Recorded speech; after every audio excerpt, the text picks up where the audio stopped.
Akala nyo ba na lahat ng beer ay pare-pareho lang? Lahat nga ba ng beer ay lager? Actually, may dalawang malaking pamilya ang beer, ang lager at ang ale. Ngayon, alamin natin ang kaibahan nitong dalawang ito dito lang sa Learn Alak. Lahat ng beer sa mundo, no matter how different they may seem, actually just fall under the two families. It's either they're a lager or they're an ale. Pero ano nga ba ang difference itong dalawa? Tatlong bagay ang pinagkaiba nila: yeast, temperature, and flavor. Difference number 1, yeast.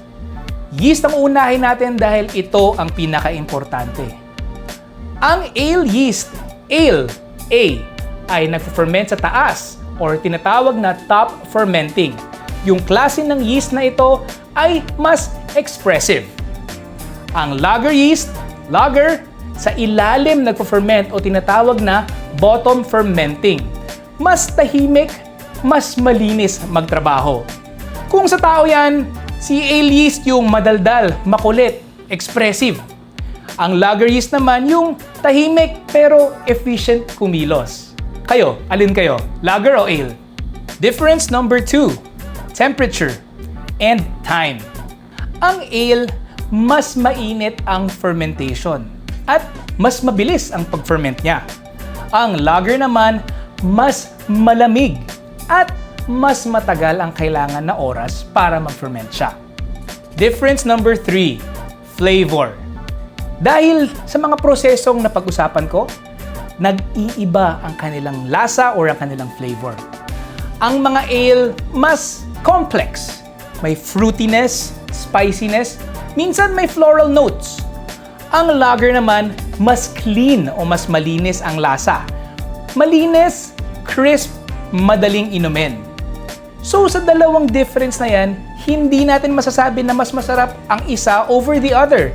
Depende lang talaga minsan yan sa tao at syempre sa mood natin ng pag-inom. So bakit nga ba lager ang sikat na beer para sa ating mga Pilipino? Lager kasi preskong beer yan eh. Madaling inumin, malinis. Alam nyo naman dito sa Pilipinas, napaka-humid, napaka-init. So hinahanap natin ay medyo refreshing. Also to add, mas madali ding i-produce ang lager para sa mass market. Pero ano nga ba mga examples ng mga lager na sikat dito? Siyempre, ang paborito ng lahat, ang mga San Miguel beer. Meron kang Pale Pilsen, meron kang San Mig Light, meron kang Red Horse. Ano naman ang mga examples ng mga ale beers? Meron tayo ng mga IPA, meron kang Pale Ale, Wheat, Stout, at karamihan ng mga craft beers na nakikita natin sa ating market. Kung medyo may fruity flavor kang natitikman sa beer mo, malamang-lamang ay ale nga yan. So, remember, hindi lahat ng beer pare-pareho. It's either they're an ale or a lager. Sa next episode natin, pag-usapan naman natin ang iba't ibang beer styles. So tune in guys kasi we have a lot to learn. Bye!